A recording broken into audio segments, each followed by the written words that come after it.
नमस्कार, मैं हूं देवनाथ पांडे। आप देख रहे हैं local vocal news. Mahavir Phogat को कौन नहीं जानता, जिन्हें द्रोणाचार्य अवार्ड से नवाजा गया है, जिनके नाम पर, जिनके जीवन पर एक फिल्म भी बनी है दंगल नाम से, जिसे हम सब ने देखा और वो फिल्म काफी सुपर हिट हुई थी। और उस फिल्म में ये भी दिखाया गया था किस तरह से महावीर फोगाट ने अपनी बेटियों को एक कामयाब रेसलर बनाया। लेकिन आज जो खबर हम आपको सुनाने जा रहे हैं वो उनके परिवार से जुड़ी हुई है। दरअसल महावीर फोगाट अपने एक रिश्तेदार को, यानी कि उनकी बेटियों की ममेरी फुफेरी बहन थी रितिका फोगाट, जिन्हें वो पिछले 5 सालों से रेसलिंग की ट्रेनिंग दे रहे थे, और बीते दिनों उसने फांसी लगाकर आत्महत्या कर ली। और वजह यह बताई जा रही है कि अभी हाल ही में किसी टूर्नामेंट में उसे हार मिली थी फाइनल मुकाबले में, जिसके बाद वो डिप्रेशन में चली गई थी, सदमे में चली गई थी, और उसने इतना बड़ा कदम उठा लिया। अब सोचिए, महावीर फोगाट जिन्होंने अपनी बेटियों को इस कदर रेसलर बनाया, इतना कामयाब रेसलर बनाया, उनकी ही संरक्षण में उनकी एक रिश्तेदार की लड़की सब कुछ सीखती है, रेसलिंग का दांवपेच सीखती है और पिछले 5 सालों से सीखती है।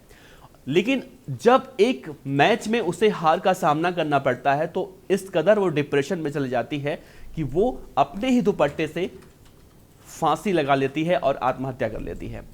फिलहाल इस पूरे मामले में यही खबर अभी निकलकर सामने आई है, और हालांकि पोस्टमार्टम हो चुका है, सोमवार की रात की यह घटना है। लेकिन अब जब खबर सामने आ रही है तो खबर के कई एंगल सामने आ रहे हैं। फिलहाल जो शव है वो परिजनों को दे दिया गया है पोस्टमार्टम करने के बाद। लेकिन जैसे ही ये खबर सामने आई, सोशल मीडिया पर इसी खबर पर अब चर्चा हो रही है कि क्या रितिका फोगाट इतनी कमजोर थी कि एक मैच हारने के बाद वो इतना बड़ा फैसला ले सकती हैं, वो भी आत्महत्या करने का। यही सवाल अब लोगों के जहन में घूम रहा है।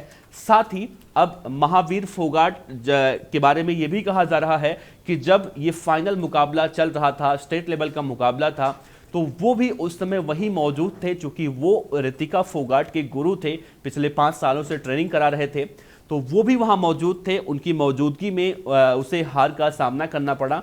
लेकिन सवाल ये नहीं है कि हार का सामना करना पड़ा, हार और जीत तो खेल में लगा रहता है, लेकिन हारने के बाद इतना बड़ा फैसला लेना ये कहां तक सही है। और जो खबर अब निकलकर सामने आ रही है कि सिर्फ हार के बाद इतना बड़ा फैसला लिया गया है, तो अभी फिलहाल हम यही कह सकते हैं, क्योंकि खबर निकलकर सामने आ रही है यही।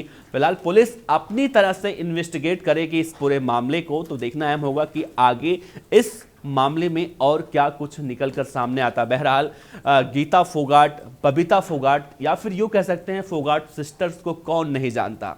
और जब से हिंदी फिल्म दंगल रिलीज हुई तब से देश ही नहीं बल्कि दुनिया में सब लोग इन्हें जानने लगे।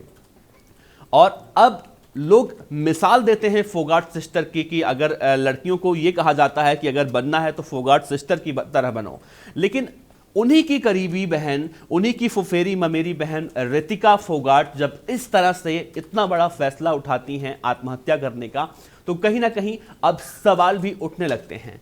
जो लोग फोगाट सिस्टर की मिसालें देते हैं, अब वही लोग कहीं ना कहीं अब सोचने पर, आपसी चर्चा करने पर, आपसी बात करने पर मजबूर हो रहे हैं कि आखिर वो कौन सी वजह थी जिसके बाद रितिका फोगाट ने इस तरह का फैसला लिया। हालांकि रितिका फोगाट की बात करें तो रितिका फोगाट 17 साल की थी, अभी उन्हें नाबालिग ही कह सकते हैं, और पिछले 5 सालों से लगातार वो रेसलिंग सीख रही थी अपने गुरु महावीर फोगाट के संरक्षण में, लगातार वो दांवपेच सीख रही थी। लेकिन अब ये दुखद खबर आई कि उन्होंने आत्महत्या कर ली। फिलहाल पुलिस इस पूरे मामले की इन्वेस्टिगेशन कर रही है। अब देखना अहम होगा कि आगे इस पूरे मामले में क्या कुछ निकल कर सामने आता है। आप देखते रहिए लोकल वोकल न्यूज। साथ ही आप अपनी राय इस खबर पर जरूर रखिएगा कि क्या रितिका फोगाट ने सही किया, क्या किसी फाइनल मुकाबले में हारने से, क्या किसी मैच में हारने के बाद कोई इतना बड़ा फैसला ले लेता है क्या?